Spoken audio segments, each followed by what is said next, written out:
கருத்துடைய பரிசமாயிடுதான் அடிமை தேவன் கடந்த நாள் பாதுகாத்து இந்த பரிசுத்த நல்ல நாளே தேவம் தொழுதுகளை தேவனை இறக்கம் பாராட்டினார். தேவன் அறிவித்த ஒரு வார்த்தை வாசித்து கடன் சொல்லுவோம். வெளிப்படுத்தின விசேஷம் 21ஆம் அதிகாரம் 27ஆம் வசனத்தை வாசி. தீட்டுள்ளதும் அருவருப்பையும் பொய்யையும் நடப்பிக்கிறதும் ஆகிய ஒன்றும் அதில் பிரவேசிப்பதில்லை. ஆட்டுக்குட்டியானவரின் ஜீவ புஸ்தகத்தில் எழுதப்பட்டவர்கள் மாத்திரம் அதில் பிரவேசிப்பார்கள். தீட்டுள்ளதும் அருவருப்பையும் பொய்யையும் நடப்பிக்கிறதுமாகிய ஒன்றும் அதில் பிரவேசிப்பதில்லை. ஆட்டுக்குட்டியான ஜீவ புஸ்தகத்தில் எழுதப்பட்டவர்கள் மாத்திரம் அதில் பிரவேசிப்பார்கள். இறைமார்க்க நமக்கு நடைமுறைப்படுத்துகிற பிரகாரம் இந்த வசனத்தை பல கோணங்கள் நாம் தியானித்திருக்கிறோம். ஆனால் இந்த நாட்களில் நாம் இறை சமூகத்தை நடைமுறைப்படுத்துகிற பொதுவான அடிக்கடி சொல்ல ஒரு விஷயங்கள் உண்டு. நேரடியான ஒரு பொருள் இருக்கும், மறைவான ஒரு பொருள் இருக்கும், மாம்சமான ஒரு பொருள், ஆவிக்கிற ஒரு பொருள் என்று நாம் அறிந்திருக்கிறோம். அதன் அடிப்படையில் இறைமார்க்கம் சொல்லப்படுகிற வேதாந்தத்தில் நூற்றுக்கணக்கான பாவங்களை எழுதியிருக்கிறது. அதில் 3 பாவங்களை இங்கே மையப்படுத்துகிறார். ஒன்று தீட்டு உள்ளது, இன்னொன்று அருவருப்பு, இன்னொன்று பொய். இப்படிப்பட்ட காரியங்கள் செய்கிறவர்கள் தேவராஜ்யத்தில் பிரவேசிக்க மாட்டார்கள். ஆட்டுக்குட்டியான ஜீவபுஸ்தகத்தில் எழுதியிருக்கிற மாத்திரம் அவர்கள் பிரவேசிப்பார்கள் என்று பார்க்கிறோம். பொதுவாக சொல்லப்பட்டிருக்கிற இறைமார்க்கு நடைமுறைப்படுத்துகிற இது எந்த ராஜ்யம் அப்படின்னு பார்த்தீங்கன்னா, தேவ சன்னிதானத்துக்குள்ளாக இனி வருகிற காலங்களை நடைமுறைப்படுத்த போகிற 1000 வருஷ ஆட்சி காலத்தை நடைமுறைப்படுத்துகிறார். எனக்கு சொல்லுகிற 21ஆம் அதிகாரத்தில் 9 வாசிப்புமே.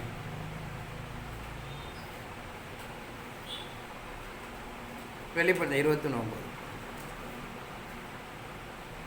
பின்பு கடைசியான 7 வாதைகளால் நிறைந்த 7 கலசங்களையுடைய அந்த 7 தூதரில் ஒருவன் என்னிடத்தில் வந்து, நீ இங்கே வா, ஆட்டுக்குட்டியானவருடைய மனைவியாகிய மணவாட்டியை உனக்கு காண்பிக்கிறேன் என்று சொல்லி பெரிதும் உயரமுமான ஒரு பர்வதத்தின் மேல் என்னை ஆவியில் கொண்டு போய் தேவனுடைய மகிமையை அடைந்த எருசலேம் ஆகிய பரிசுத்த நகரம் பரலோகத்தை விட்டு தேவனிடத்திலிருந்து இறங்கி வருகிறதை எனக்கு காண்பித்தான். அதன் பிரகாசம் மிகவும் விலையுயர்ந்த இரத்தின கல்லை போலவும் பளிங்கினால் உள்ள வஜ்ரக்கல்லை போலவும் இருந்தது. அதற்கு பெரிதும் உயரமுமான மதிலும், கிழக்கே 3 வாசல்கள், வடக்கே 3 வாசல்கள், தெற்கே 3 வாசல்கள், மேற்கே 3 வாசல்கள் ஆக 12 வாசல்கள். இங்கே இறை சன்னிதானத்துக்குள்ளாக வேதாந்தம் நல்லா அறிந்து கொள்ளப்பட வேண்டும் என்ன எழுதியிருக்கிறார் என்று சொல்லி, பின்பு கடைசியான 7 வாதைகளால் நிறைந்த 7 கலசங்களுடைய அந்த 7 தூதர் ஒரு இடத்தில் வந்து, நீங்கள் ஆட்டுக்குட்டியானுடைய மனைவியாகிய மணவாட்டி உனக்கு காண்பிக்கிறேன் என்று சொல்லி பெரிது உயரமான ஒரு பருவத்தின் ஆவியில் கொண்டு போய் தேவனுடைய மகிழ்மையடைந்த எருசலேமாகிய பரிசுத்த நகரம் பரலோகத்தை விட தேவனிடத்தில் இருந்து இறங்குவதை எனக்கு காண்பித்தார். அதில் பிரகாசம் மிக வெளியேற பெற்ற இரத்தினக்கலை போலவும் பளிங்குக்குண்டான வச்சிரக்கலை போலும் இருந்தன. அதில் பெரிது உயரமான மதிலும், கிழக்கு 3 வாசல்கள், வடக்கு 3 வாசல்கள், தெற்கு 3 வாசல்கள், மேற்கு 3 வாசல் என்று சொல்லி ஒரு ஆலயத்தை காண்பிக்கிறார். ஆனால் இறைமாருக்கு நம்ம நடைமுறைப்படுத்துகிற கடைசி காலம் சபையாகிய மணவாட்டியை காண்பித்து அது வானத்திலிருந்து இறங்கி வருகிறது. அது ஒரு மாளிகைக்கு ஒப்பிட்டு அதற்கு 12 வாசல்கள் காணப்படுவதாக, ஒவ்வொரு வாசல்களும் ஒரு முத்துகள் பதிக்கப்பட்டிருக்கிறது. அப்படி காணப்படுகிற அந்த மாளிகைக்குள்ளாக தீட்டு அருவருப்பு பொய் நடப்பிதம் ஒன்றும் அதில் பிரவேசிப்பதில். ஆட்டுக்குட்டியான ஜீவபுஸ்தகத்தில் எழுதுகிற மாத்திரம் பிரவேசிக்கிறார்கள். ஆனால் இறைமார்க்கு நடைமுறைப்படுத்துகிற பிரகாரம் வேதத்தில் 4 காலங்களும் சொல்லுகிறது. ஆதாமுடைய காலங்கள் எப்படியாக மனசாட்சி காலங்கள், மோசேயுடைய காலங்கள் நியாயபரமான காலங்கள், அருமரட்சகர் இயேசு கிறிஸ்து காலங்கள், புதிய ஏற்பாட்டு காலங்கள், கடைசி காலத்தில் காணப்படுகிற மணவாட்டி, ஆட்டுக்குட்டியானுடைய ஜீவ புஸ்தகம், மணவாட்டி காலம் என்று சொல்கிறது. இந்த 3 காலத்தை ஒப்பிடுகிறார். ஆதான் காலத்தில் காணப்பட்ட மனிதர்கள் ஒரு தீட்டு உள்ள ஒரு வாழ்க்கையை நடைமுறைப்படுத்துகிறார்கள். மோசேயுடைய கொடுக்கப்பட்ட நாட்கள் ஒரு அருவருப்பை நடைமுறைப்படுத்துகிறார்கள். புதிய ஏற்பாட்டில் காணப்பட்ட மனிதர்கள் ஒரு பொய்க்கு பிரஸ்தாபம் காணப்படுகிறார்கள். ஆனால் கடைசி காலத்தில் காணப்படுகிற கிருபையின் காலம் என்பது ஆட்டுக்குட்டியான ஜீவ புஸ்தகப்படியாக அவர்கள் பேர் எழுதப்படுகிறது. அல்ல வேதத்தில் புரிந்து கொள்ளப்பட வேண்டும். அவர் ஆட்டுக்குட்டியான ஜீவ புஸ்தகம் மாத்திரம் பேர் எழுதப்பட்டவர் இந்த தேவ ராஜ்யத்துக்குள்ளே பிரவேசிக்கிறார்கள். பாக்கி 3 காலத்தில் காணப்பட்ட மனிதர்கள் 1000 வருஷம் சாட்சி என்ன பண்ணாங்க, உள்ளே வரமாட்டாங்க. ஏன்னா இன்னைக்கு கிறிஸ்தவ மடத்தில் என்னன்னு தெரியாமல் பிரசங்கித்து கொண்டு இருப்பார்கள். ஆதாம் காலத்திலிருந்து எல்லாம் வருவாங்க, வாய்ப்பே கிடையாது. இறைமாருக்கு நாம் தெளிவாக சொல்லுகிற பிரகாரம் 3 சம்பவத்தை ஏன் பிரித்து இருக்கிற என்பது முக்கியம். வேதத்தில் பல நூற்றுக்கணக்கான பாவங்கள் இருக்கிறது. ஆனால் வேதாகமம் நடைமுறைப்படுத்துகிற ஒரு 3 பாவங்களை மையப்படுத்தி 3 காலகட்டத்தை நடைமுறைப்படுத்தி கடைசியாக காணப்படுகிற ஆட்டுக்குட்டியான ஜீவ புஸ்தகம், அந்த புஸ்தகத்தில் எழுதப்பட்டவங்க மாத்திரம் அதில் பிரவேசிப்பார்கள். ஆனால் இறை சன்னிதானத்துக்குள்ளாக இந்த 3 காலங்களை குறித்து நாம் இறை சமூகத்தை நாம் கொஞ்சம் தியானம் செய்ய போகிறோம். ஆனால் இறைமாருக்கு நாம் நடைமுறைப்படுத்துகிற பிரகாரம் தேவ சன்னிதானம் சொல்லுகிற இந்த 3 காலத்தில் காணப்பட நீங்கள் அவங்க வரமாட்டானா தேவ சமூகத்தை வர முடியாமல் போயிடும். ஆனால் எங்கே வரமாட்டாங்கன்னு சொல்கிறான்னு பார்த்தீங்கன்னா ஆட்டுக்குட்டியோட அரசாட்சி 1000 ஆண்டுகள் நமக்கு வாக்கு கொடுத்துருக்கிறார். அந்த வாக்கு தத்துவத்துக்குபடியாக நீங்கள் மேலெல்லாம் பார்த்தீங்கன்னா அங்கே ராக்காலம் பகல் காலம் இருக்காது. அந்த ஆலயம் இரவும் போல் திறந்து இருக்கும். உலகத்தோட மகிழலாம் கொண்டு வந்து கொடுப்பார் அப்படின்னு சொல்லிட்டு. இது என்ன காலத்தை சார்ந்துன்னு வச்சிங்கன்னா அருமனச்சக தேவன் எப்படியாக அந்த பூமியை ஒரு 1000 ஆண்டுகள் ஆட்சி செய்ய போகிறார். அப்படி காணப்படுகிற காலத்தில் இந்த 3 காலத்தில் காணப்பட்டவர் உள்ளே பிரவேசிக்க முடியாது. அவர் எங்கே பிரவேசிக்கன்னு பார்த்தீங்கன்னா புதியவான புதிய பூமி என்று சொல்லுகிற அங்கே எல்லாரும் கடந்து வரோன்னு வேதம் சொல்லுகிறது. ஏன்னா இறை சமூக மகத்துவம் என்ன, தேவ தீர்மானம் என்ன அறியாமல் சொல்லி கொண்டிருப்பார்கள். நம்ம நேராக கடந்து போவோம். இந்த தீட்டு உழுது என்று சொல்லப்படுகிற காலம் பார்த்தீங்கன்னா ஆதாமுடைய காலங்கள். அந்த காலத்தை அப்படியாக மனசாட்சி காலம் என்று சொல்கிறது. தான் மனசும் மாம்சம் நினைக்கிறவரை நடந்து கொண்டார்கள். அங்கே நியாயப்பிரமாணமோ கட்டளையோ கற்பனையெல்லாம் ஒன்றும் கிடையாது. தேவ சன்னிதானத்துக்குள்ளாக அவர்கள் தேவனை தொழுது கொள்ளலாம். அவர் கொடுக்கப்பட்ட கனிமரங்களை புசித்து தான் ஜீவனை பாதுகாத்து கொள்ளலாம். அவன் நினைத்த ஒரு பயிர் வகைகளை பயிரிட்டு வாழ்ந்து கொள்ளலாம். இப்படிப்பட்ட நிலைகளுக்குள்ளாக ஒரு மனசாட்சி காலம். அந்த காலத்தை பார்த்தீங்கன்னா தீட்டு என்று சொல்கிறது. வேதாகமத்தில் எதை தீட்டு என்று பிரஸ்தான் நிறைய சொல்லுவார். அதில் பிறதாக எண்ணப்படைய 2 தீட்டு என்று சொல்வார்.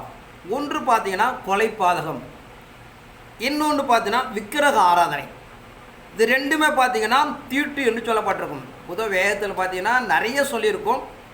அதில் உயர்ந்த நிலை இப்போ நீங்கள் பார்த்தீங்கன்னா இப்போ பணத்தை பார்க்குறோம். எதில் விலை உயர்ந்த பணம்னு பார்த்தீங்கன்னா இன்றைக்கி இருக்கிற 2000 ரூபா தான் ஒரு உயர்ந்த பணம். இப்போ 1 ரூபா இருக்குது, 10 ரூபா இருக்குது, 20 ரூபா இருக்குது, 100 ரூபா இருக்குது, 200 ரூபா இருக்குது. ஆனால் இருக்கிற பணத்தில் எது விலை உயர்ந்துன்னு பார்த்தீங்கன்னா 2000 நோட்டு தான். அதே போல் இறைமார்க்கு நடைமுறைப்படுத்துகிற பிரகாரம் பாவங்களில் தீட்டுள்ளது அநேக இருந்தாலும் அதில் ஒரு உயர்ந்த நிலை எது கொண்டு போகிறான்னு பார்த்தீங்கன்னா ரத்தம் சிந்தப்படுகிறது. 2 விக்கிரக ஆராதனை இறைமார்க்கு அப்படியாக தீட்டு உள்ளதாக நடைமுறைப்படுத்துகிறார். ஆனால் நம்ம இறைமார்க்கும் காணப்படுகிற பிரகாரம் மனசாட்சி காலத்தில் காணப்பட்ட மனிதர்கள் இந்த 2 காரியத்தை தான் அதிகமாக கொண்டு போகிறாங்க. பாக்கலாம் நீங்கள் பார்த்தீங்கன்னா அவர்கள் அங்கே நடைமுறைப்படுத்தலைன்னு பார்க்குறோம். இப்படிப்பட்ட தீட்டு பார்த்தீங்கன்னா இறைமார்க்கும் ஒரு ரத்தம் சிந்தப்படுகிற நிகழ்வு என்று சொல்கிறது. ஆதியாகமம் 4ஆம் அதிகாரம் 1 வாசிப்போம்.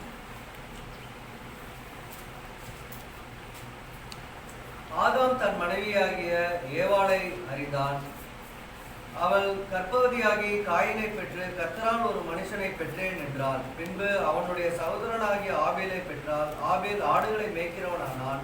காயின் நிலத்தை பயிரிடுகிறவனானான். சில நாள் சென்ற பின்பு காயின் நிலத்தின் கனிகளை கர்த்தருக்கு காணிக்கையாக கொண்டு வந்தான்.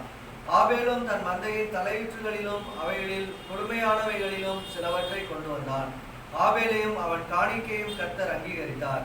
காயினையும் அவன் காணிக்கையும் அவர் அங்கீகரிக்கவில்லை. அப்பொழுது காயினுக்கு மிகவும் எரிச்சல் உண்டாகி அவன் முகநாடி வேறுபட்டது. அப்பொழுது கர்த்தர் காயினை நோக்கி, உனக்கு ஏன் எரிச்சல் உண்டாயிற்று? உன் முகநாடி ஏன் வேறுபட்டது? நீ நன்மை செய்தால் மேன்மை இல்லையோ? நீ நன்மை செய்யாதிருந்தால் பாவம் வாசற்படியில் படுத்திருக்கும். அவன் ஆசை. சன்னிதானத்தில் பார்க்கிறோம், முதல் மகனாகிய காயினும் ஆபேலும் கடந்து வருகிறார்கள். அவளுக்கு கடந்து வர இறைமார்க்கு நடைமுறைப்படுத்துகிற அவர்கள் முதல் செய்கிற சம்பவம் பார்த்தீங்கன்னா, அங்கே பார்த்தீங்கன்னா திருடுவதற்கு வாய்ப்பில்லை, பொய் சொல்வதற்கு வாய்ப்பில்லை.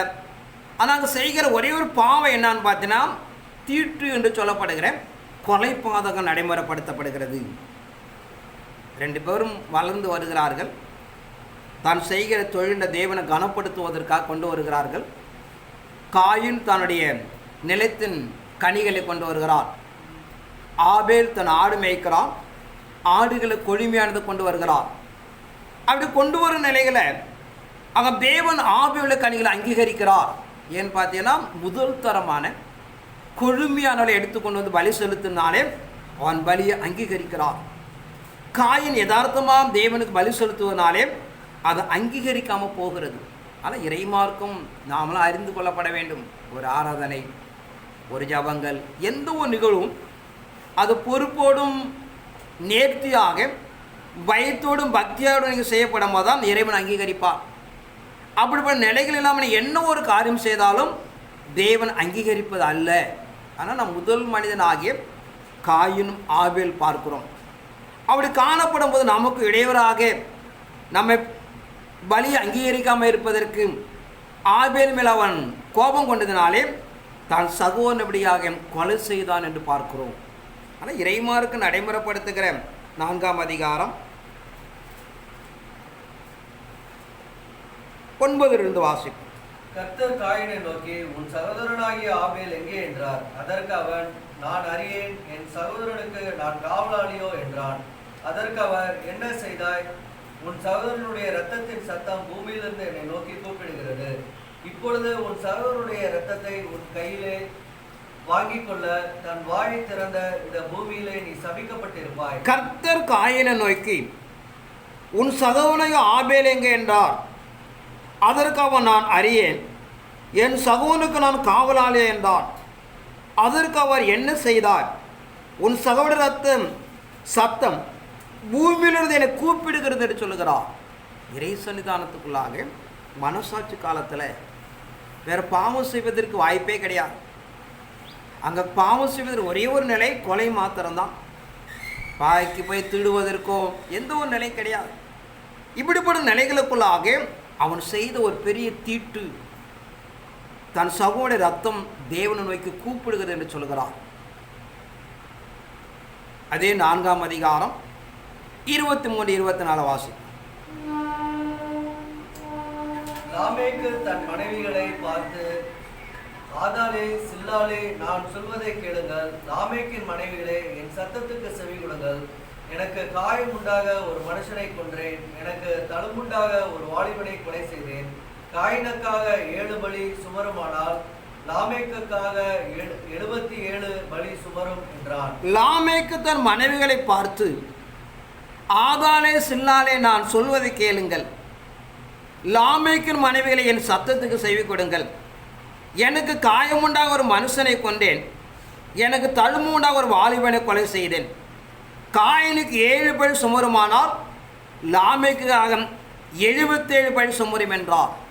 அடுத்தபடியாக ஒரு பார்க்கிறோம், லாமேக்கு என்கிற ஒரு மனிதன், அவர் சொல்லுகிறான், தன் மனைவி கூப்பிட்டு சொல்லுகிறான், எனக்கு காயம் உண்டாக ஒரு மனுஷனை கொன்றேன், எனக்கு தழும்பு உண்டாக ஒரு வாலிபனை கொலை செய்தேன். காயினுக்கு 7 பலி என்று சொன்னால் எனக்கு 77 பலி சுமர் என்று சொல்லப்பட்டதா பார்க்கிறோம். ஆனால் இறைமார்க்கு நடைமுறைப்படுத்துகிற மனசாட்சி காலத்துக்குள்ளாக தீற்று என்று வேதம் நிர்ணயிக்கக்கூடிய, தீற்று என்று சொல்லக்கூடிய கொலை பாதகம் இருக்கிறது. பாக்கி எந்த ஒரு பாவம் செய்வதற்கு வாய்ப்பே கிடையாது.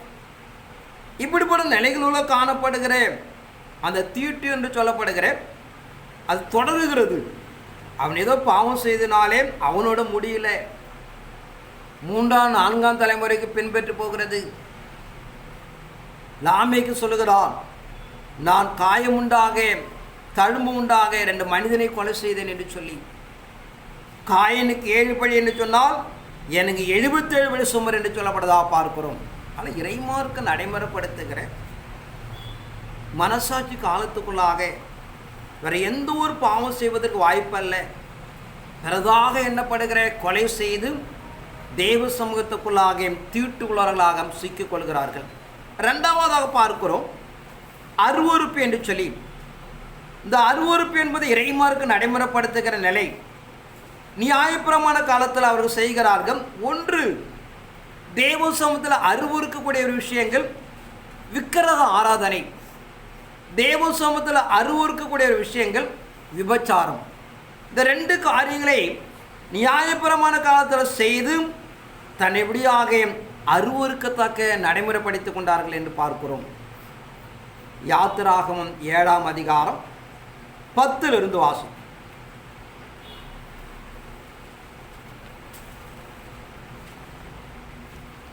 மோசேயும் ஆரோனும் பார்வோனிடத்தில் போய் கர்த்தர் தங்களுக்கு கட்டளையிட்டபடி செய்தார்கள். ஆரோன் பார்வோனுக்கு முன்பாகவும் அவன் ஊழியக்காரருக்கு முன்பாகவும் தன் கோலை போட்டான், அது சர்ப்பமாயிற்று. அப்பொழுது பார்வோன் சாஸ்திரிகளையும் சூனியக்காரரையும் அழைப்பித்தான். எகிப்தின் மந்திரவாதிகளும் தங்கள் மந்திர வித்தையினால் அப்படி செய்தார்கள். அவர்கள் ஒவ்வொருவனாக தன் தன் கோலை போட்டபோது அவைகள் சர்ப்பங்கள் ஆயின. ஆரோனுடைய கோலோ அவர்களுடைய கோல்களை விழுங்கிற்று. கர்த்தர் சொல்லியிருந்தபடி பார்வோனின் இருதயம் கடினப்பட்டது, அவர்களுக்கு செவி கொடாமற் போனான். அப்பொழுது கர்த்தர் மோசேயை நோக்கி, பார்வோனின் இருதயம் கடினமாயிற்று, ஜனங்களை விடமாட்டேன் என்கிறான். நியாயப்பிரமாண காலத்தில் வருகிறோம். நியாயப்பிரமாண காலத்தில் காணப்பட்ட ஜனங்கள் மோசே ஆரோனு பார்வோனிடத்தில் போய் கர்த்தர் தங்களுக்கு கட்டளையிட்டபடி செய்தார்கள். ஆரோன் பார்வோனுக்கு முன்பாக அவன் ஊழியக்காரருக்கு முன்பாகவும் தன் கோலை போட்டான், அது சர்ப்பமாயிற்று. அப்போது பார்வோனும் சாத்திரரும் சூனியக்காரரையும் அழைப்பித்தான். எகிப்தின் மந்திரவாதிகளும் தங்கள் மந்திரவித்தினாலே அப்படி செய்தார்கள். நியாயப்பிரமாண காலத்தில் வரும்போது தெய்வ சன்னிதானத்தில் பார்க்கிறோம், இஸ்ரவேல் ஜனங்கள் அடிமைப்பட்டு மீட்டுக்கொள்வதற்காக மோசே தேவர் அனுப்புகிறார். அப்படி அனுப்ப போகிற நாட்கள் நீங்களை பார்த்தீங்கன்னா தன் கோலை போடுகிறான், பாம்பாக மாறுகிறது. பார்வோன் ராஜா தன் தேசத்தில் இருக்கிற மந்திரவாதிகள் பில்லிசுனையெல்லாம் அழைத்து கொண்டு வந்து அவனும் அந்த காரியங்களை நடைமுறைப்படுத்துகிறான் என்று பார்க்கிறோம். ஆனால் நியாயப்பிரமாணத்து காலத்தில் காணப்படுகிற தேவ சமூகத்தில் அருவருக்கக்கூடிய விக்கிரக ஆராதனை பயன்படுத்தி தேசத்தபடியாக அவர்கள் முற்றும் தேவ சமூகத்தில் அவர்கள் பார்க்கிறோம் பாவத்துக்குள்ளாக நடைமுறைப்படுத்துகிறார் என்று பார்க்கிறோம். யாத்திராக 32ஆம் அதிகாரம் 1 வாசிப்பு. மோசே மலையிலிருந்து இறங்கி வர தாமதிக்கிறதை ஜனங்கள் கண்டபோது அவர்கள் ஆரோனிடத்தில் கூட்டம் கூடி அவனை நோக்கி, எகிப்து தேசத்திலிருந்து எங்களை அழைத்து கொண்டு வந்த அந்த மோசேக்கு என்ன சம்பவித்ததோ அறியோம். ஆதலால் நீர் எழுந்து எங்களுக்கு முன் செல்லும், தெய்வங்களை எங்களுக்காக உண்டு பண்ணும் என்றார்கள். அதற்கு ஆரோன், உங்கள் மனைவிகள் குமாரத்திகளுடைய காதுகளில் இருக்கிற பொன் நணிகளை கலற்றி என்னிடத்தில் கொண்டு வாருங்கள் என்றான். ஜனங்கள் எல்லாரும் தங்கள் காதுகளில் இருந்த பொன்னணிகளை கலற்றி ஆரோனிடத்தில் கொண்டு வந்தார்கள். அவர்கள் கையிலிருந்து அவன் அந்த பொன்னை வாங்கி சிற்ப கருவியினால் கருப்பிடித்து ஒரு கன்றுக்குட்டியை வார்ப்பித்தான். மோசே மலையிலிருந்து இறங்கி வர தாமதிக்கிற ஜனங்களை கண்ட போது அவர் ஆரோடத்தில் கூட்டம் கூடி அவனை நோக்கி, எகிப்து தேசத்தை எங்களை அழைத்து கொண்டு வந்த அந்த மோசேக்கு என்ன நடந்தது என்று நாங்கள் அறியும். அதனை எழுந்து எங்களுக்கு முன் சொல்லும் தெய்வங்களை எங்களுக்கு உண்டு பண்ணும் என்றார்கள். அதற்கு ஆரோன், உங்கள் மனைவிகள் குமாரத்திகளுடைய காதுகளில் இருக்கிற பொன் அணிகளை கழட்டி என்னிடத்தில் கொண்டு வாருங்கள் என்றார். ஜனங்கள் எல்லோரும் தங்கள் காதுகளில் இருந்த பொன்னிகளை கழற்றி ஆரோடத்தில் கொண்டு வந்தார்கள். அவர் கையில் இருந்து அவன் அந்த பொன்னை வாங்கி சிற்ப கருவிகளால் கருப்பிடித்து ஒரு கன்றுக்குட்டியை வார்ப்பித்து அப்போது அவர்கள் இஸ்ரவேலை உங்களை எகிப்து தேசத்திலிருந்து அழைத்து கொண்டு வந்த உங்கள் தெய்வங்களை இவைகளே என்றார். நம்ம இறை சமூகத்தில் பார்க்கிறோம், தேவன் மோசே மலைக்கு வர சொல்லுகிறார். அநேக காரியங்கள் நடைமுறைப்படுத்த சம்பவத்தை அறிந்து கொள்ளவும் இனி நடக்க போகிற காரியங்களை அறிந்து கொள்வதற்காக 40 நாள் அங்கே தங்க வைத்திருக்கிறார். 40 நாள் பிறகு அவனை மலையிலிருந்து அனுப்புகிறார்.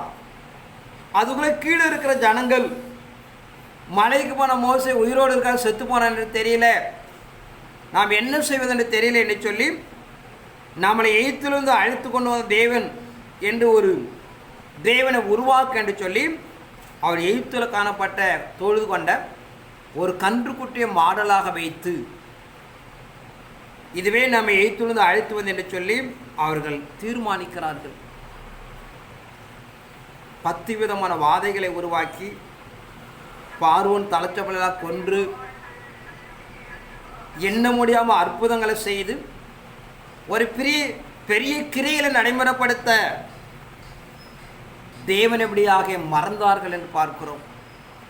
ஒரு கன்றுக்குட்டியை உண்டு பண்ணி உன்னதமான தேவனை மகிமைப்படியாக ஒரு பொற்சலைக்கு அவர்கள் கொண்டு போகிறார்கள் என்று பார்க்கிறோம். ஆனால் இறைமார்க்கு நமக்கு நடைமுறைப்படுத்துகிற பிரகாரம் 2வது நிலையை காணப்படுகிற கடவுள் அருவருக்கக்கூடிய விக்கிர ஆராதனைக்கு அவர்கள் முன் வந்து தெய்வ சன்னிதானத்துக்குள்ளாக தெய்வ மகிமை பறித்து பார்க்கிறார்கள். ஏன்னா உலகத்தில் இதுவரைக்கும் செய்ய முடியாமல் அற்புதங்களை செய்தார். இந்த ஜனங்கள் கேள்விப்பட்டதால் கண்ணுக்கு முன்பாக பார்த்தார்கள். அப்படிப்படி கிரியைகளை மறந்து ஒரு கன்றுக்குட்டியை உருவாக்குறார்கள், தொடர்ந்து போகிறார்கள். ஒரு சில இக்கட்டுகள் வரும்போது நாம் மீண்டும் என்ன பண்ணுவோம், எகிப்துக்கே போவோம் என்று கலகப்படுத்துகிறார்கள் என்று பார்க்கிறோம். ஆனால் இறைமார்க்கு நடைமுறைப்படுத்துகிற நியாயப்பிரமாணத்தில் காணப்பட்ட ஜனங்கள் ஒரு அருவருப்பான விக்கிர ஆராதனை நடைமுறைப்படுத்தினார்கள் என்று பார்க்கிறோம். ஏசாயா தீர்க்கதரிசி 46ஆம் அதிகாரம் 5லிருந்து 8 வரைக்கும் வாசம்.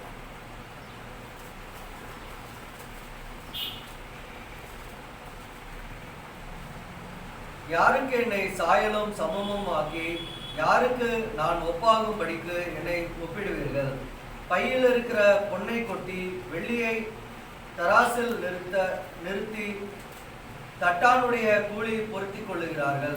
அவன் ஒரு தெய்வத்தை உண்டாக்குகிறான், அதை வணங்கி பணிந்து கொள்ளுகிறார்கள். அதை தோளின் மேல் எடுத்து அதை சுமந்து அதை அதன் ஸ்தானத்திலே வைக்கிறார்கள். அங்கே அது நிற்கும், தன் இடத்தை விட்டு அசையாது. ஒருவன் அதை நோக்கி கூப்பிட்டால் அது மறு உத்தரவு கொடுக்கிறதும் இல்லை, அவன் இக்கட்டை நீக்கி அவனை ரட்சிக்கிறதும் இல்லை. இதை நினைத்து புருஷராய் இருங்கள், பாதகரை இதை மனதில் வையுங்கள். யாருக்கு என்ன சாயலாக சமமாக்கி யாருக்கு நான் ஒப்பாவையும் படிக்கனே ஒப்பிடுவீர்கள்? பையில் இருக்கிற பொன்னை கொட்டி வெள்ளிய தராசரை நிறுத்து தட்டான கூலி பொறித்து கொள்கிறார்கள். அவன் ஒரு தெய்வத்தை உண்டாக்குகிறான், அதை வணங்கி பணிந்து கொள்கிறார்கள். அதை தோளின் மேல் எடுத்து அதை சுமந்து அதை அதன் ஸ்தானத்திலே வைக்கிறார்கள்.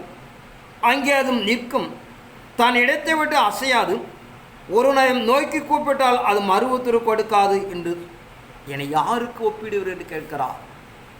உன்னதமான தேவன், சர்வ வல்லமை தேவன், அவருடைய மகிமை மகத்துவமெல்லாம் ஒரு கல் மரத்துக்காக ஒப்பிட்டு அவரே பிதாவக தேவன் என்றது ஜனங்கள் தொழுது கொள்ளுகிறார் என்று அவர் வருத்தப்படுகிறார் என்று பார்க்கிறோம். ஆனால் இறைமார்க்கு நம்ம நடைமுறைப்படுத்துகிற பிரகாரம் அருவருக்கக்கூடிய தேவன் வெறுக்கக்கூடிய இப்படிப்பட்ட விக்கிரக ஆராதனை அப்படியாக முற்று அவர் தன்னை வெறுக்கிறார் என்று பார்க்கிறோம். மேலே வானத்திலே கீழே பூமியிலும் எனக்கு ஒப்பான எந்த ஒரு சொரூபத்தை உண்டு பண்ணக்கூடாது. 10 கட்டளைகள் ஒரு பிரதான கட்டளை சொல்லுகிறார். ஆனால் இறைமார்க்கு நடைமுறைப்படுத்துகிற நியாயபரமான காலத்தில் ஜனங்கள் இப்படிப்பட்ட ஒரு அருவருப்பை நடைமுறைப்படுத்தினார்கள். 2வதாக பார்த்தா ஒரு பெரிய விபச்சார கிரியை நடைமுறைப்படுத்தி அங்கே வீழ்ச்சி அடைகிறார்கள் என்று பார்க்கிறோம். எரேமியா தீர்க்கதரிசி 3ஆம் அதிகாரம் 1லிருந்து வாசிப்போம்.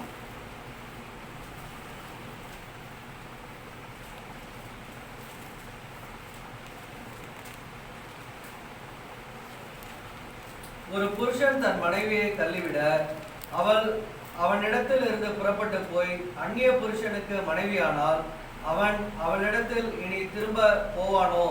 அந்த தேசம் மிகவும் தீட்டுப்படும் அல்லவோ என்று மனுஷர் சொல்லுவார்கள். நீயோ வென்றால் அநேக நேசரோடே வேசித்தனம் பண்ணினாய். ஆகிலும் என்னிடத்திற்கு திரும்பி வா என்று கர்த்தர் சொல்கிறார். நீ மேடுகளின் மேல் உன் கண்களை ஏறெடுத்து நீ வேசித்தனம் பண்ணாத இடம் ஒன்று உண்டோ என்று பார்.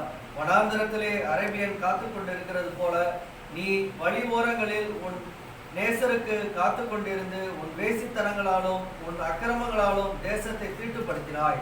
அது நிமித்தம் மழை வருஷியாமலும் பின்மாறி இல்லாமலும் போயிற்று. உனக்கோ சோரஸ்திரியின் நெற்றி இருக்கிறது, நீயோ நாணமாட்டேன் என்கிறாய்.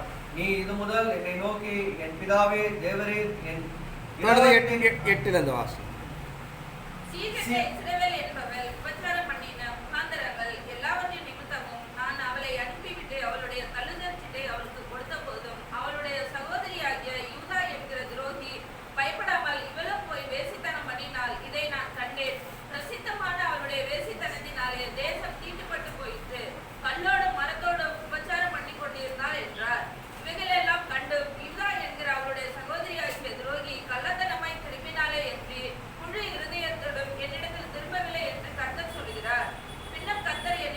இங்கே இறை சன்னிதானத்தில் பார்க்கிற பிரகாரம் நீ மேடுகள் மூலம் கண்களை எடுத்து நீ வேஷத்தனம் பண்ணத இடம் உண்டோ என்று பார். வனாந்தரத்தில் அரேபியன் காத்து கொண்டிருக்கிறது போல நீ வழி ஓரங்களை உன் நேசருக்கு காத்து கொண்டிருந்து உன் வேஷத்தனங்களாம் உன் அக்கிரமலாம் தேசத்தை தீட்டுப்படுத்தினாய். அது நிமித்தம் மழை வருஷியாமலும் பின்மாரியும் மேலும் போயிற்று. உனக்காக சோரஸ்திரி நெற்றில் இருக்கிறது, நீயும் நாணமாட்டாய் என்கிறாய். இறைமார்க்கம் சொல்லப்படுகிற இஸ்ரவேல் ஜனங்கும் யூதாவும் ஒப்பிட்டு நீ அக்கிரம பாவம் செய்தார், ஆனால் மனம் திரும்பினாய், கள்ளத்தனமாய் மனம் திரும்பினாய் என்று சொல்லுகிறார். நீ மனப்பூர்வமாக மனம் திரும்பாமல் மனப்பூர்வமாக என சார்ந்து கொள்ளாமல் நீ காணப்பட்ட என்று இறைமார்க்கம் சொல்லப்படுதா பார்க்கிறோம். ஆனால் தெய்வ சன்னிதானத்துக்குள்ளாக ஒரு அருவருப்பான காரியங்கள்.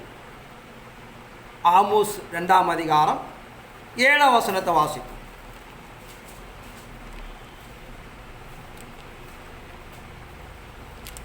அவர்கள் தரித்திரருடைய தலையின் மேல் மண்ணை வாரி இறைத்து சிறுமையானவர்களின் வழியை புரட்டுகிறார்கள். என் பரிசுத்த நாமத்தை குலைச்சலாக்கும்படிக்கு மகனும் தகப்பனும் ஒரு பெண்ணிடத்தில் பிரவேசிக்கிறார்கள். அவர் தரித்திரருடைய தலையின் மேல் மண்ணை வாரி இறைத்து சிறுமையானவனை வழியை புரட்டுகிறார்கள். என் பரிசுத்த நாமத்தை குலைச்சலாக்காத படிக்கும் மகனும் தகப்பனும் ஒரு பெண்ணிடத்தில் பிரவேசிக்கிறார்கள். ஆனால் இறைமாருக்கு நடைமுறைப்படுத்துகிற ஒரு அருவருக்கக்கூடிய விஷயங்கள் நியாயப்பிரமான காலத்தில் பலமாக நடக்கிறது. மகனும் தகப்பனும் அப்படியாக ஒரு பெண்ணிடத்தில் பிரவேசிக்கிறார். இந்த பூமியில் அப்படியாக ஒரு அருவருக்கக்கூடிய விஷயங்கள் நான் நிறைய பத்திரிகைகளை பார்க்கிறோம். தன் தகப்ப தன் மகளை கெடுத்து போட்டால் நாட்களை நாம் பார்க்கிறோம். இப்படிப்பட்ட நியாயப்பிரமான காலத்தில் எந்த ஒரு மனிதன் ஏற்றுக்கொள்ள முடியாமல் அங்கீகரிக்க முடியாமல் ஒரு மனசாட்சி கூட நிலைப்படுத்தக்கூடிய ஒரு அருவருப்பை செய்தார்கள் என்று பார்க்கிறோம்.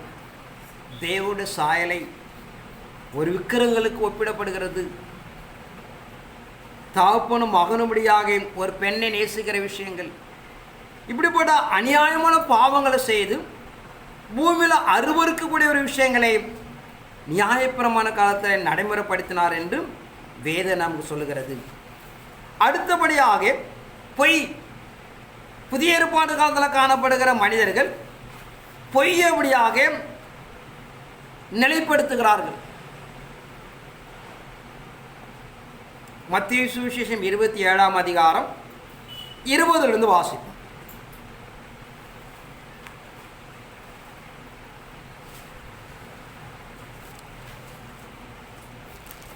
பரபாசை விட்டுவிட கேட்டுக்கொள்ளவும் இயேசுவை கொலை செய்விக்கவும் பிரதான ஆசாரியரும் மூப்பரும் ஜனங்களை ஏவி விட்டார்கள்.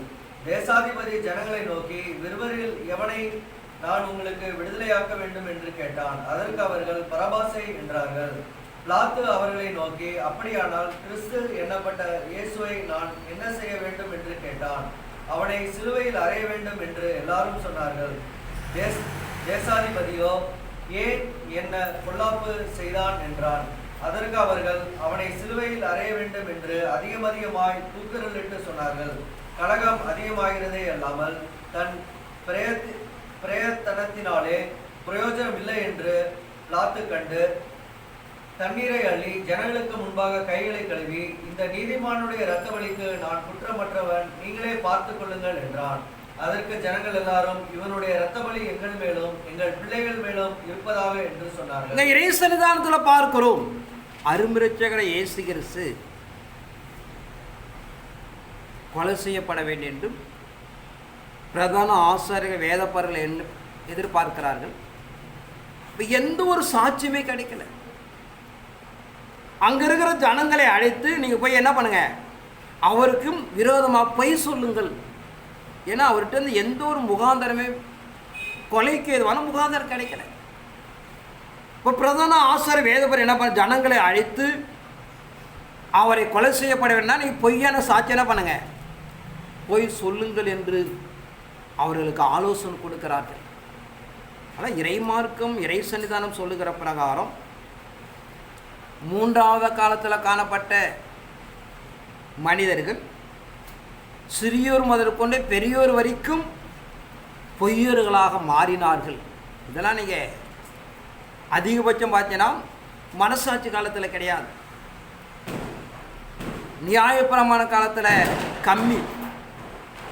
ஆனால் புதிய ஏற்பாடுகள் தான் அதிகமாக போகிறது.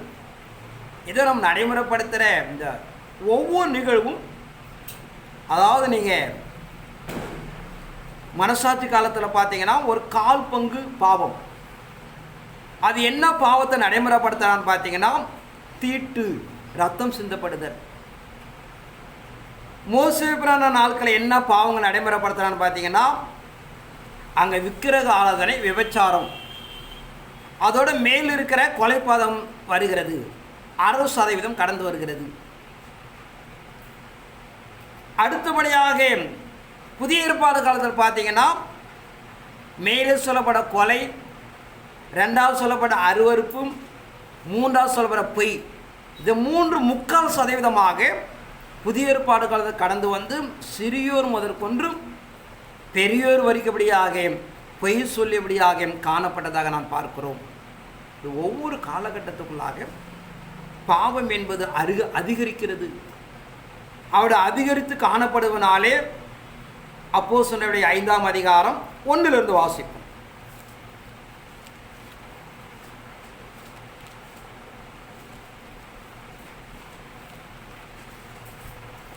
அனனியா என்னும் பேருள்ள ஒருவனும் அவனுடைய மனைவியாகிய சப்பீராலும் தங்கள் காணியாட்சியை விற்றார்கள். தன் மனைவி அறிய அவன் கிரயத்திலே ஒரு பங்கை வஞ்சித்து வைத்து ஒரு பங்கை கொண்டு வந்து அப்போஸ்தலருடைய பாதத்திலே வைத்தான். பேதுரு அவனை நோக்கி, அனனியாவே, நிலத்தின் கிரயத்தில் ஒரு பங்கை வஞ்சித்து வைத்து பரிசுத்த ஆவியினிடத்தில் பொய் சொல்லும்படி சாத்தான் உன் இருதயத்தை நிரப்பினதென? அதை விற்க முன்னே அது உன்னுடையதாய் இருக்கவில்லையோ? அதை விற்ற பின்பும் அதன் கிரயம் உன் வசத்தில் இருக்கவில்லையோ? நீ உன் இருதயத்திலே இப்படிப்பட்ட எண்ணம் கொண்டது என்ன? நீ மனுஷரிடத்தில் அல்ல, தேவனிடத்தில் பொய் சொன்னாய் என்றான். அனனியா என பேரில் ஒருவனும் அவனுடைய மனைவியாக சப்பிராலும் தங்கள் காணியாட்சியை விற்றார்கள். தான் மனைவியறிய அவன் கிரயத்தில் ஒரு பங்கை வஞ்சித்து வைத்து ஒரு பங்கை கொண்டு வந்து அப்போஸ்தலருடைய பாதத்தில் வைத்தார். பேதுருவின் நோய்க்கு, அனனியாவே, நிலத்தின் கிரயத்தில் ஒரு பங்கை வஞ்சித்து வைத்து பரிசுத்தமிடத்தில் பொய் சொல்லும்படி சாத்தான் இருதயத்தை நிரப்பினது என்ன? அதை விற்க முன்னாது உன்னிடத்தில் இருக்கவில்லையா? அதை விற்ற பின் அது கிரைய உன் வசத்தில்லையா? நீ ஏன் இருதயத்தில் இப்படிப்பட்ட எண்ணம் கொண்டாய்? நீ மனுஷனிடத்தில் அல்ல, தேவனிடத்தில் பொய் சொன்னாய் என்றார். இறை சன்னிதானத்துக்குள்ளாக நான் பார்க்கிறோம், புதிய ஏற்பாட்டு காலத்துக்குள்ளாக தேவனுடைய கிரியைகள் வெளிப்படுகிறது. தனக்கு உண்டான சொத்துக்களாக விற்று சபைக்குள்ளாக கொண்டு வந்து பகிர்ந்து கொள்ளுகிறார்கள். அப்போ அனனியா சப்பிரான்னு சொல்லுகிற தான் தம்பதிகள் அதை விற்கிறார்கள். அதை விற்று தான் வீட்டில் வைத்து கொண்டு போய் கொடுக்குற சமயத்தில் ஒரு எண்ணம் உண்டாகுது. இதை ஒரு பங்கை எடுத்து வைத்தால் நாம் தேவைப்படும் என்று சொல்லி தேவ சமுதிரம் கொண்டு போகிறார்கள். பேதுரு கேட்கிறார், நிலத்தை எவ்வளவுக்கு வித்தீர் என்று சொல்லி. அப்போ சுதாரித்து கொண்டு இருக்கலாம், உண்மையை சொல்லியிருக்கலாம். நாங்கள் விற்றோம், ஒரு பங்கு எடுத்து வைத்திருக்கிறோம், பாக்கி கொண்டு வந்து சொல்லியிருக்கலாம்.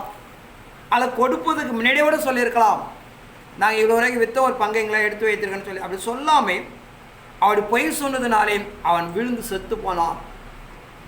சற்று நேரம் கழித்தான் அவன் மனைவி வருகிறாள். நிலத்தை எவ்வளவுக்கு விற்று என்று கேட்கிறாள். நடந்தது என்னன்னு அவளுக்கும் தெரியாது.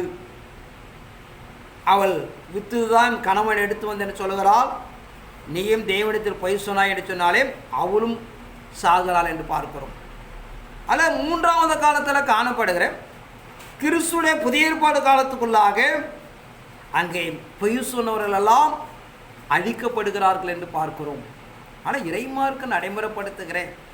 இந்த மூன்று காலத்தில் காணப்பட்ட மனிதர்கள் ஆட்டுக்குடியான ஜீவபூசல் எழுதப்பட காலத்துக்குள்ளாக 1000 வருஷ ஆட்சிக்குள்ளாக வர முடியாது என்று வேதம் சொல்லுகிறது.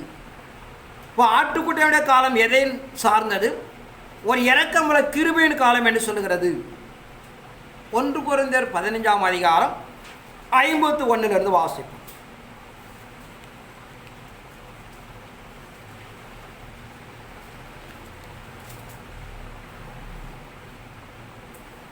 இதோ ஒரு ரகசியத்தை உங்களுக்கு அறிவிக்கிறேன், நாம் எல்லாரும் நித்திரை அடைவதில்லை. ஆகிலும் கடைசி எக்காலம் தொனிக்கும் போது ஒரு நிமிஷத்திலே, ஒரு இமைப்பொழுதிலே நாம் எல்லாரும் மறுரூபமாக்கப்படுவோம்.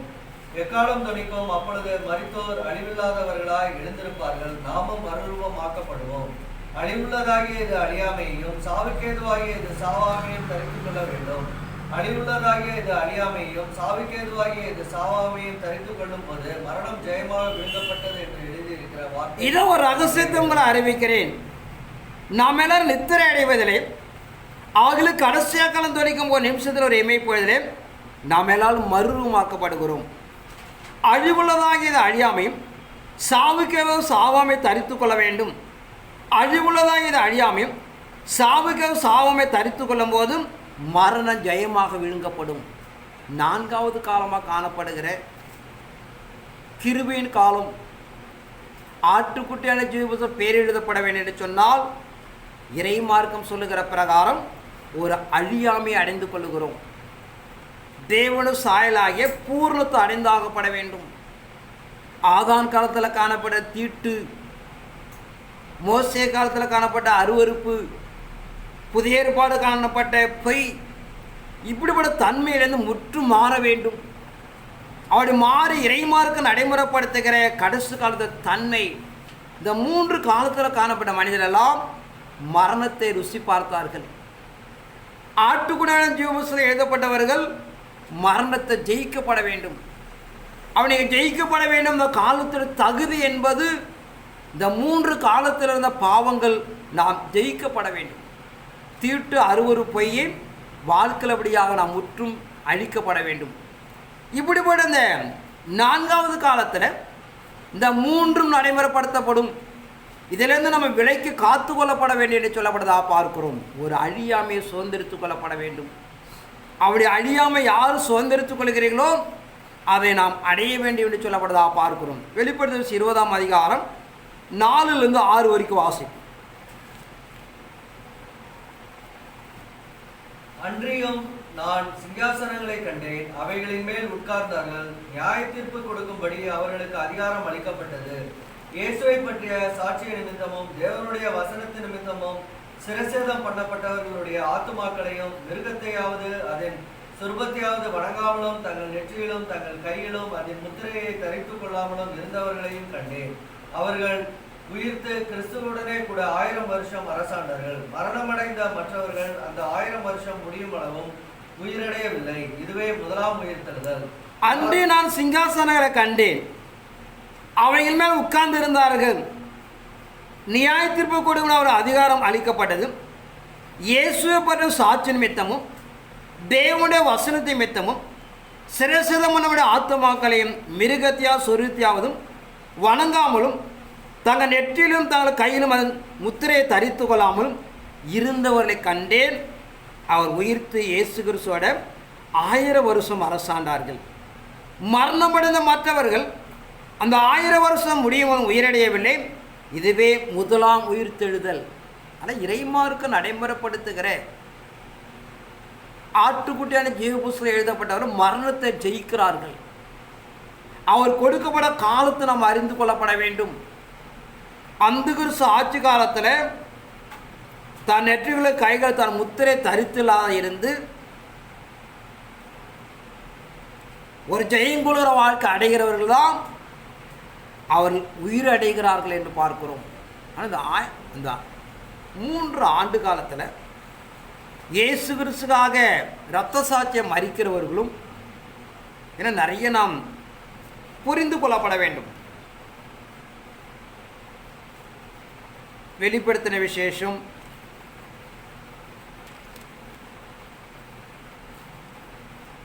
19ஆம் அதிகாரம் 7-8 வாசி. நாம் சந்தோஷப்பட்டு கலிகூர்ந்து அவருக்கு துதி செலுத்த கடவோம். ஆட்டுக்குட்டியானவருடைய கல்யாணம் வந்தது, அவருடைய மனைவி தன்னை ஆயத்தம் பண்ணினாள் என்று சொல்ல கேட்டேன். சுத்தமும் பிரகாசமுமான மெல்லிய வஸ்திரம் தரித்துக் கொள்ளும்படி அவளுக்கு அளிக்கப்பட்டது. அந்த மெல்லிய வஸ்திரம் பரிசுத்தவான்களுடைய நீதிகளே.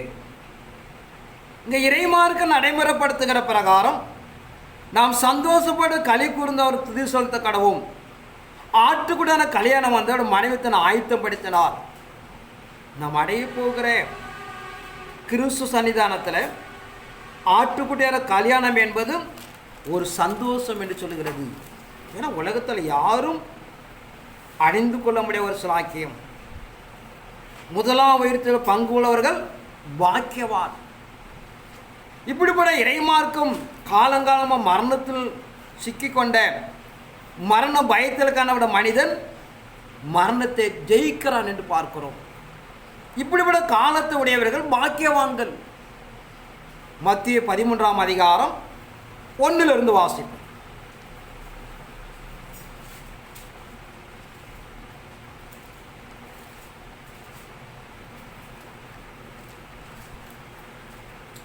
இயேசு அன்றைய தினமே வீட்டிலிருந்து புறப்பட்டு போய் கடலோரத்திலே உட்கார்ந்தார். திரளான ஜனங்கள் அவரிடத்தில் கூடி வந்தபடியால் அவர் படவில் ஏறி உட்கார்ந்தார். ஜனங்கள் எல்லாரும் கரையிலே நின்றார்கள்.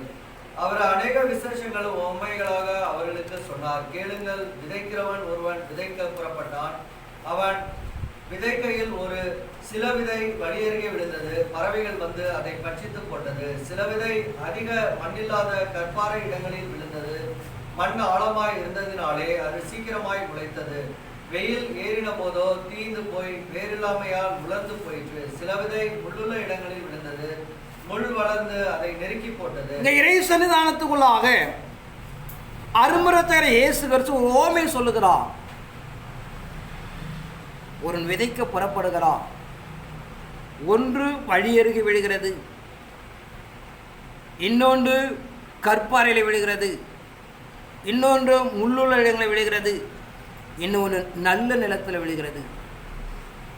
அது காலங்களை மனித வாழ்க்கை 4ஆக பிரிக்கிறார். வழியருகளை விழுந்த ஆகாயத்து பறவை ஆதான் காலத்தில் சாத்தான். ஆகாயத்து பறவை வானத்தில் காண சத்துருவானவன் ஆதானை ஏமாற்றி வஞ்சித்தான். நியாயபரமான காலத்தில் காணப்பட்ட ஜனங்கள் கற்பாறையிலே விழுகிறார்கள். பாடுகளும் நிந்தைகளும் சுமந்து போவதனாலே அதை கானான் தேசத்தை இழந்து போகிறார்கள். புதிய ஏற்பாடு காணப்பட்ட ஜனங்கள் ஒரு முள்ளுல விதைக்கப்பட்ட விதையை போல வளர்கிறது. முள் நெருக்கத்தினாலே அதெல்லாம் சாகிறது என்று பார்க்கிறோம். 4ஆவது நல்ல நிலத்தில் விதைக்கிற விதைகள் 30, 60, 100 பலன் கொடுத்தது என்று பார்க்கிறோம். தெய்வ சன்னிதானத்துக்குள்ளாக வேதாந்தனை எங்கே எடுத்துக்கொண்டாலும் 4 காலங்களை பிரிக்கிறார். அதன் அடிப்படைக்குள்ள தான் அங்கே சொல்லுகிறார். ஒன்றுபடியாக தீட்டு உள்ளது, இன்னொன்று அருவறுப்பு, இன்னொன்றுபடிய பொய், 4ஆவது அப்படியாக மனவாட்டின் காலம் என்று சொல்லுகிறார். அந்த காலத்தில் காணப்படுவதால் தேவனால் கட்டப்படுகிற ஆட்சி பண்ண போகிற அந்த ஆளுகைக்குள்ளாக கடந்து போகிறார்கள். அதான் இறைமார்க்க நடைமுறைப்படுத்த நாம் அறிந்து கொள்ளப்பட வேண்டும். மத்திய 20ஆம் அதிகாரம் 1 வாசிப்போம்.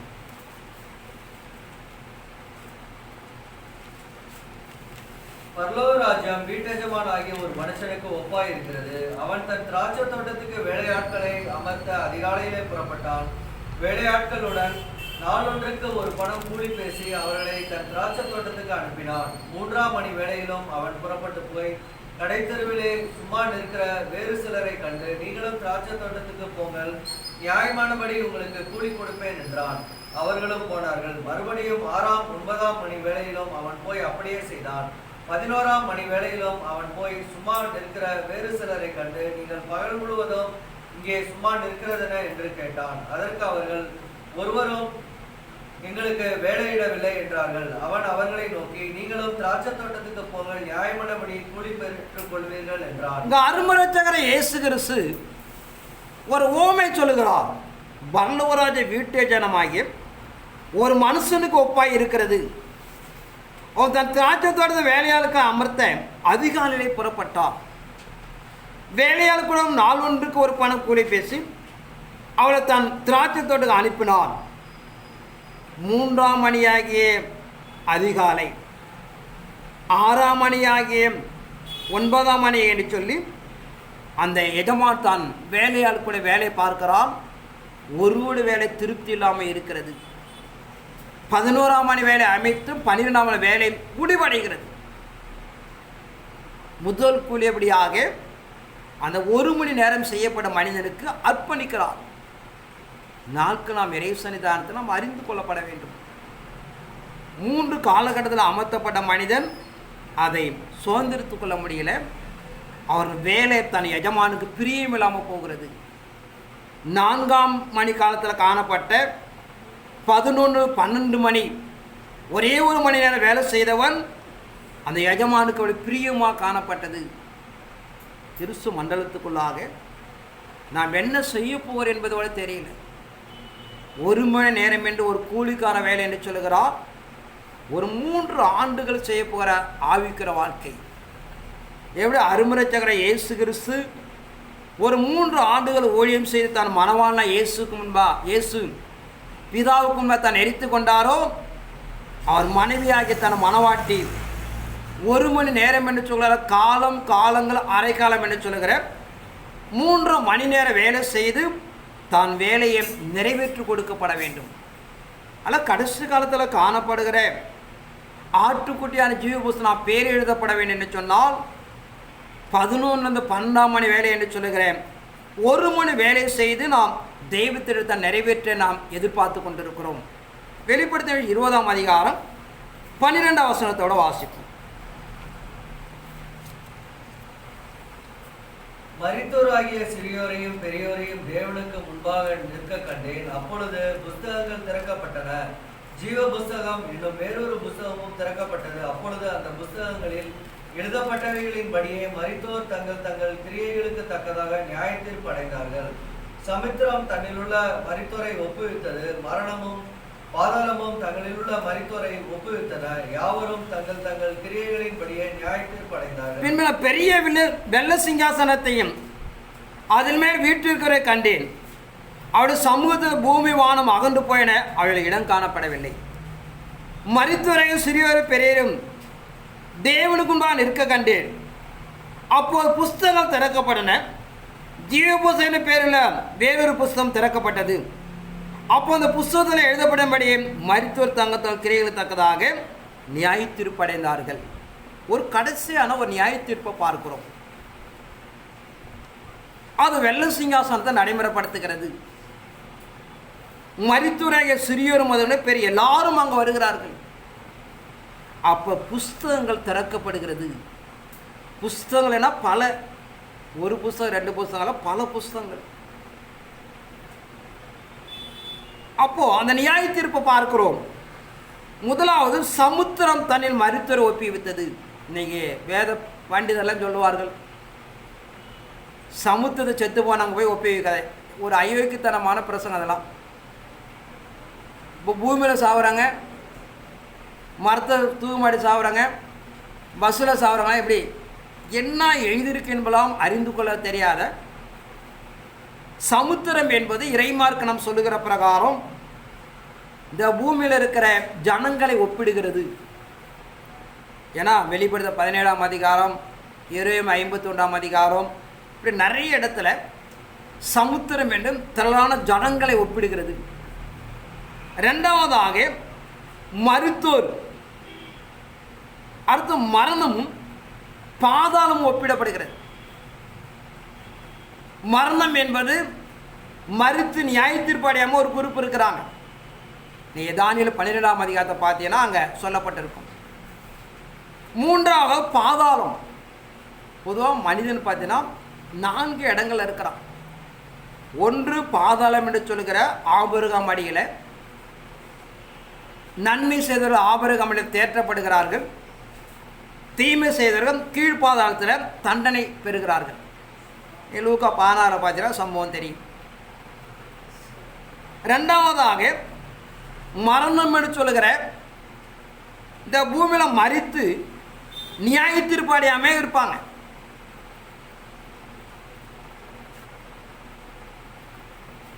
மூன்றாவதாக பாதாளம். இந்த 3 நிலை அறிந்து கொள்ளப்பட வேண்டும். சமுத்திரம் என்பது பூமியில் இருக்கிற ஜனங்கள், மரணம் என்பது மரித்து நியாய தீர்ப்படையாமல் இருக்கிற ஜனங்கள், பாதாளம் என்பது மரித்து தண்டனையும் பெற்ற மனிதர்கள். 3 இடத்துலையுமே 2 பேர் இருக்கிறாங்க, நல்லவர்கள் கெட்டவர்கள். இந்த 3 பேர் தான் தேவனை வெள்ள சிங்காசனம் என்ன பண்ணுறார், நியாய தீர்ப்புல கொண்டு வா அப்படிங்கிறார். அங்கே யார் வராங்கன்னு பார்த்தீங்கன்னா 3 பார்ட் அப்படி பிரிக்கிறார். ஒரு பார்ட்டு ஏற்கனவே பார்த்தீங்கன்னா பிரிந்தே இருக்கிறாங்க. எங்கே பார்த்தீங்கன்னா பாதாளத்தில். பூமியில் இருக்கிற மரித்து இருக்கிறவங்க தான் பிரிக்கப்படாமல் இருக்கிறாங்க. பாக்கி இருக்கிற சமுத்திரம் என்று சொல்கிற பூமியில் இருக்கிறவங்க பார்த்தீங்கன்னா ஒரு குரூப்பு வானத்துக்கு பறந்து போயிடுறாங்க, ஒரு குரூப்பு பூமியில் இருக்கிறாங்க. இங்கே காணப்படுகிற 3 இடத்துல இருக்கிற மனிதர்களை இந்த பூமியை ஏசியா 34 சொல்லுகிற பிரகாரம் ஒரு அக்கினி கடலாக மாற்றுகிறார். இந்த 3 இடத்துல இருக்கிற பாவிகளை அக்கினி கடலில் தண்டிக்கப்படவும், இந்த 3 இடத்துல இருக்கிற பரிசுத்தவான்களை அவர் புதிய பூமி கொண்டு போகிறார் என்று வேதம் சொல்லுகிறது. ஆனால் இறைமார்க்கு நடைமுறைப்படுத்துகிற பிரகாரம் வேதம் என்ன சொல்லியிருக்குன்னு அறிந்து கொள்ளாமல் நாட்கள் பூமிக்குள்ளாக நடைமுறைப்படுத்துகிறார்கள். ஆனால் 4ஆம் நிலையில் இருக்கிற மனவாட்டியானவள் அவள் தேவ சமூகத்தில் கடந்து போகிறார் என்பதை நாம் அறிந்து கொள்ளப்பட வேண்டும். அதில் இறைமார்க்கு நடைமுறை நீங்கள் நிறைய பிரசங்களை பார்த்தீங்கன்னா உயிர்த்தெழுதல் 5, 7, 3, நியாய தீர்ப்பு 4, 10 அக்கிரமமாக சொல்லிட்டு இருக்கான். வேதத்தில் என்ன எழுதியிருக்கு என்பதே தெரியவில்லை. அதான் நியாய தீர்ப்பு என்றால் என்ன? மனிதன் தேவனுடைய வார்த்தை கீழ்ப்படியாமல் காணப்படும் போது தேவனால் உண்டாகிற தண்டனை தான் நியாய தீர்ப்பு. சோதோகுமாரர் படம் எடுத்துக்கொள்ளலாம், நோவா நாட்களை எடுத்துக்கொள்ளலாம். தொடர்ந்து இந்த நாள் வரைக்கும் பல நிர்பந்தம் நடக்கிறது. எப்போ மனிதன் தேவசுக்கு செவி கொடுக்காமல் போகிறானோ அவனை தண்டிக்கிறார். அதுவே நியாய தீர்ப்பு. இங்கே சொல்லுகிற நியாய தீர்ப்பு கடைசி காலத்தில் நடக்கிற இறுதியான நியாய தீர்ப்பு. ஆனால் நியாய தீர்ப்புனா என்னன்னு புரிந்து கொள்ளணும். அதே உயிர்த்தெழுதலை நான் புரிந்து கொள்ளப்பட வேண்டும். பல நிலையில் சொல்லலாம் ஒவ்வொரு மனிதனும். அது உயிர்த்தெழு என்பது ஒரு மாற்றம். அதை பல இடங்களை ஒப்பித்துக் கொள்ளலாம். இந்த ஆவி ஆத்மா சரீரத்தில் மாற்றம் உண்டாகிறது. ஒரு புதிய மனிதனாக மாறுகிறான். பூமிக்குள்ளாக ஒரு மாற்றம் உண்டாகிறது, ஒரு வீட்டுக்குள்ளாக ஒரு மாற்றம் உண்டாகுது. அதில் உயிர்த்தல் என்பது ஒரு மாற்றத்தை நடைமுறைப்படுத்துகிற விஷயங்கள். அதை நம்ம பட்டியலிட முடியாது. ஆனால் இறைமார்க்கு நடைமுறைப்படுத்துகிற பிரகாரம் கிபி 1ஆம் நூற்றாண்டிலிருந்து உயிர்த்தல் என்பது நடக்காது. ஏன்னு பார்த்தீங்கன்னா இவர்கள் 1000 வருஷம் ஒரு சில தேவ மனிதர் வருவதனாலே இந்த காலத்துக்குள்ளாக இருக்கிறவங்கள நியாய தீர்ப்பு நடைமுறைப்படுத்த வாய்ப்பு கிடையாது. அதனால் வேதத்தை நாம் அறிந்து கொள்ளப்பட வேண்டும். ஆனால் இறைமார்க்கு நடைமுறைப்படுத்துகிற பிரகாரம் இந்த 4 சம்பவத்தை ஒரு மனிதனுக்குள்ளாக அடக்கிறார் தான் நம்ம கொண்டு வரோம். இறுதியாக முடிக்க போகிறோம். தீட்டு என்பது எங்கேருந்து நடைமுறைப்படுத்துன்னு பார்த்தீங்கன்னா, நாம் சரீர அவயங்களை காணப்பட வாயிலிருந்து உண்டாகிறது. அருவருப்பு என்பது எங்கேருந்து உருவாக்குன்னு பார்த்தீங்கன்னா, நம்ம சரீரத்தில் கண்ணிலிருந்து உண்டாகிறது. பொய் என்பது எங்கேருந்து உருவாகுதுன்னு பார்த்தீங்கன்னா, நாம் சரீரத்தில் காதிலிருந்து உண்டாகிறது.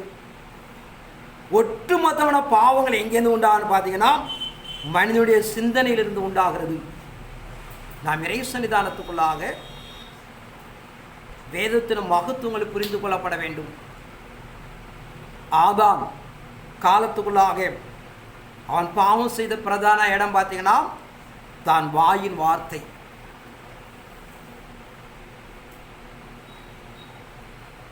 நியாயபரமான காலம் மோசே நாட்களில் செய்யப்பட பாவம், தான் கண்கள் கண்டதெல்லாம் இச்சித்தார்கள், பாவம் செய்கிறார்கள். புதிய ஏற்பாடுகளில் காணப்பட பார்த்தீங்கன்னா, தன் செவிகளை என்ன கேட்கிறார்களோ அதன்படி பாவம் செய்கிறார்கள். கடைசி காலத்தில் காணப்படுகிற இறைமார்க்கம் எதிர்பார்க்கிறவனமாக தான் சிந்தையை சொல்லுகிறது. ஆனால் நாம் இறை சமூகத்தை கடைசி காலத்தை அடைய போகிற நீங்கள்லாம் புரிந்து கொள்ளப்பட வேண்டும். இந்த 4 பாவத்திலிருந்து நாம் விடுதலையாகப்பட வேண்டும். நீங்கள் வாயினால் பேசி குற்றவாளியை சிக்கிக்கொள்ளக்கூடாது. நீங்கள் கண்களால் பார்த்து இச்சித்து கூடாது. நீங்கள் செவிகளால் கேட்டு தான் பாவம் செய்திடக்கூடாது. இறுதியாக சொல்லுகிறார், தான் சிந்தனை அதில் ஒவ்வொன்றும் புதுப்பிக்கப்பட வேண்டும். ஆதான் கொலைபாதகன் காலத்தை சிக்கிக்கொள்கிற அவன் சந்ததி. நியாயப்பிரமாணத்தில் காணப்படுகிற மோச நாளுக்கு ஜனங்கள் விக்கிரகம் வேசித்தனத்தில் சிக்கிக்கொள்கிறார்கள். புதிய ஏற்பாடு காணப்பட ஜனங்கள் பொய்க்கு பிதாவாக காணப்படுகிற சாத்தாண்டி கிரிகளை சிக்கிக்கொள்ளுகிறார்கள். கடைசி காலத்தில் காணப்படுற மனவாட்டியானவள் தான் சிந்தனையில் கூட நாம் பாவம் செய்யக்கூடாது. ஆனால் இறைமார்க்கு நாம் எதை வலியுறுத்துகிறது? உடைய அவயங்களை காணப்பட 4 காலங்களை நாம் செவைப்படுத்திக் கொள்ளப்பட வேண்டும். ஆனால் இறைமார்க்கு நடைமுறைப்படுத்துகிற மனிதன் முதலாவது பாவம் செய்யக்கூடிய நிலை தன் வார்த்தை தான். ஊமையாக இருந்தால் பாவம் செய்வதற்கு கம்மி தான். தான் குருடனாக இருந்தால் பாவம் செய்வதற்கு கம்மி தான்.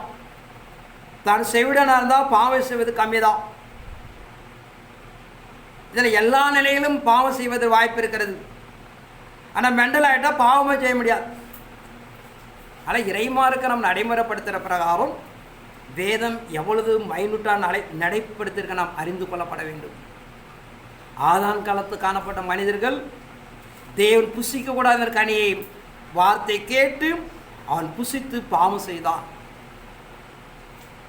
நியாயப்பிரமாணத்தில் காணப்பட்ட ஜனங்கள் தான் கண் கண்டதெல்லாம் இச்சித்து தெய்வத்திற்கு மாறாக தான் சிக்கிக் கொள்கிறார்கள். புதிய ஏற்பாடுகாக காணப்பட்ட ஜனங்கள் தான் செவி வழியாக வந்த வார்த்தைகளை கேட்டு அவரெல்லாம் சிக்கிக் கொள்ளுகிறார்கள்.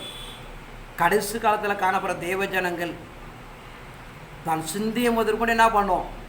ஏன்னா வேதாமத்து ஒரே ஒரு வசந்த வாசித்து முடித்து கடன் சொல்லுவோம். ரோமர் புஸ்தகம் 7ஆம் அதிகாரம் 9 வாசிப்போம்.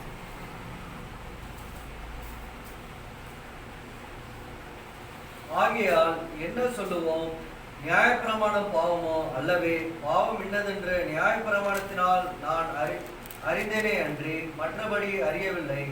இச்சையாதிருப்பாயாக என்று நியாயப்பிரமாணம் சொல்லாதிருந்தால் இச்சை பாவம் என்று நான் அறியாமல் இருப்பேனே. பாவமானது கற்பனையினாலே சமயம் பெற்று சகலவித இச்சைகளையும் என்னில் நடப்பித்தது. நியாயப்பிரமாணம் இல்லாவிட்டால் பாவம் செத்ததாய் இருக்குமே. முன்னே நியாயப்பிரமாணம் இல்லாதவனாய் இருந்தபோது நான் ஜீவனுள்ளவனாய் இருந்தேன். கற்பனை வந்தபோது பாவம் உயிர் கொண்டது, நான் மரித்தவனானேன். இப்படி இருக்க ஜீவனுக்கு ஏதுவான கற்பனையே எனக்கு மரணத்துக்கு ஏதுவான இருக்க கண்டேன். பாவமானது கற்பனையினாலே சமயம் பெற்று என்னை வஞ்சித்து அதனாலே என்னை கொன்றது. ஆகையால் நியாயப்பிரமாணம் பரிசுத்தம் உள்ளதுதான், கற்பனையும் பரிசுத்தமாயும் நீதியாயும் நன்மையாயும் இருக்கிறது. பாவமானது கற்பனையால் சமயம் பெற்று என்னை வஞ்சித்து அதனால என்னை கொன்றது. ஆகிய நியாயபாரமான பரிசுத்தம் உள்ளதுதான். கற்பனையும் பரிசுத்தம் நீதியுமாயும் நன்மையும் இருக்கிறது. இப்படி இருக்க நன்மையானது எனக்கு மரணமாயிற்றே. அப்படி அல்ல, பாவமே எனக்கு மரணமாயிற்று. பாவம் கற்பனையினால் மிகுந்த பாவம் உள்ளதாகும்படி அது நன்மையானதை கொண்டு எனக்கு மரணத்தை உண்டாக்கினதுனாலே பாவமாக விளங்கும்படி அது அப்படி ஆயிற்று.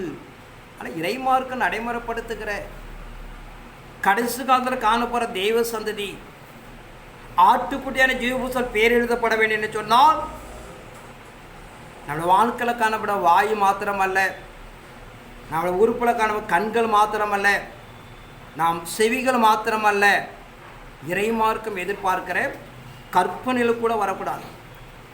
கற்பனை தான் 3 நிலை வைக்கக்கூடியது. வாயின் வார்த்தையின் மிகுதினாலே பாவம் உண்டாகும் என்று சொல்கிறது. கண்களுடைய இச்சையினாலே பாவம் பிறப்பிக்கப்படும் என்று உன் கண் தெளிவாக இருந்தால் உன் சரீரம் முழுவதும் தெளிவாக இருக்கும் என்று சொல்கிறது. வார்த்தையின் செவிகளினாலே மனிதன் பாவம் செய்கிறான் என்று சொல்கிறது. ஆனால் அந்த கடைசி காலத்தில் காணப்படுற தெய்வ சந்ததி கடைசியாக நடைமுறைப்படுத்துகிற ஆதான் காலத்தில் ஒரு கால் பகுதி தான். அங்கே ஒன்றே ஒரு கொலை செய்வதற்கு தான் வாய்ப்பு, வேறு எதுவுமே செய்ய முடியாது. நியாயப்பிரமாண காலத்தில் விக்கிரகம் வேசுதனம் செய்வதற்கு வாய்ப்பு கிடைத்தது. கொலையை சேர்த்துக்கிட்டாங்க.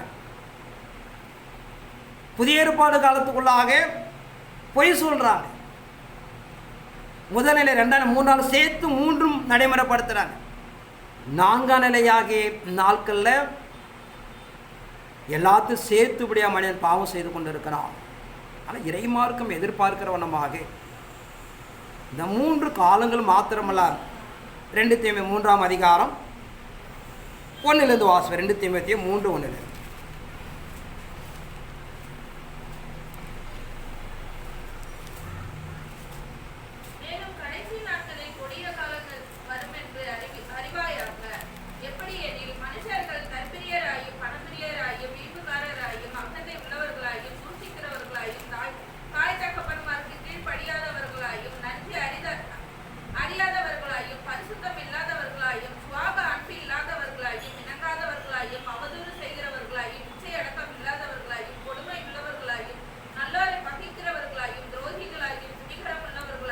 மேலும் கடைசி நாட்களே கொடிய காலங்கள் வரும் என்று அறிவாயாக.